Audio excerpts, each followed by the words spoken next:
আসসালামু আলাইকুম। আমি আজকে যে ভিডিওটা করেছি সেটা হচ্ছে আমার দেশি কিছু মুরগি আছে বাড়িতে, সেগুলোকে দেখানোর জন্য। তো আসলে মুরগিগুলা ম্যাচিউর, অনেকগুলো ডিম পাড়ে, অনেকগুলা ডিম পাড়বে এই কন্ডিশনে আছে।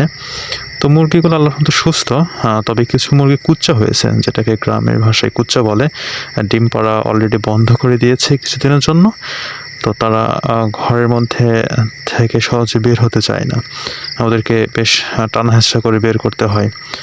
তো আপনারা দেখতে পাচ্ছেন যে আমি কুঠি থেকে মুরগিগুলো ছাড়লাম এবং তাদেরকে আমি ধান খেতে দিচ্ছি, সম্পূর্ণ অর্গানিক একটা খাবার। আমি কোনো বাজারে কিনতে পাওয়া ফিড এগুলো খাওয়াই না সাধারণত দেশি মুরগিকে। তো এগুলা খাওয়াইলে দেশি মুরগির ডিম পাড়ার রেট একটু কমে যায়, আমি যেটুকু জানি ব্রয়লারের খাবারটাই বিশেষ করে। তো অনেকে লেয়ার ওয়ান খাবার খাওয়াই, আমি কিছুই কিনি না, বাজার থেকে শুধু ধান কিনে আনছি।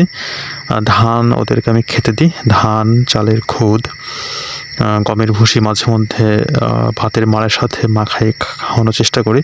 তবে ধানটাই বেশি এদেরকে দেওয়া হয়। তো দেখতে পাচ্ছেন মুরগিগুলো খুব যত্ন সহকারে খাচ্ছে।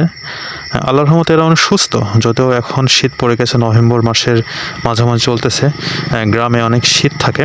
তো আমি এই যে একটা কুচ্চা মুরগি এর মধ্যে বসে আছে, ও বের হচ্ছে না, আমি ওকে একটা লাঠির সাহায্যে বের করার চেষ্টা করতেছি আসলে। তো একটু টানহেঁচড়া করে বের করতে হয়, কুচ্চা একবার হলে খুবই সমস্যা ওটা ঠিক করা। তো আমি ওটাকে বের করছি, বের করে কোঠের দরজা লাগাই রাখলাম যেন পুনরায় ও ঢুকতে না পারে ওর মধ্যে আর। তো মুরগিগুলো খুব ভালো খাচ্ছে, কোনো অসুস্থতা নাই। ধান খেতে দিই, মুরগিগুলো অনেক লাফালাফি করতেছে। আসলে ধান খেতে দিলে মুরগির ডিম পাড়া ভালো হয়। ধান, তারপরে ধানের গুঁড়া যেটাকে বলে, সেটা ভাতের মাড়ার সঙ্গে মিশাই খাওয়াইলে মুরগি সুস্থ থাকে এবং ওদের চর্বি এটা হয় না, আমি যেটুকু জানি চর্বি হয় না। তো চর্বি জমলে মুরগির ডিম পাড়া তো সমস্যা হয়।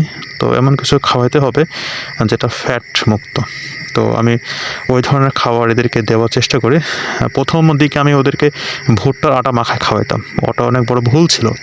আসলে ভুট্টার আটাতে অনেক বেশি ফ্যাট থাকে, তো ওইটা মুরগির ডিম পাড়াতে বাধাগ্রস্ত করে দেশি মুরগির ক্ষেত্রে। তো এটা পরে বাদ দিয়েছি, বাদ দেওয়ার পরে এখন ওদেরকে আমি ধান খেতে দিই। তো এটাই, ধন্যবাদ, দোয়া করবেন আমাদের জন্য। আল্লাহ হাফেজ।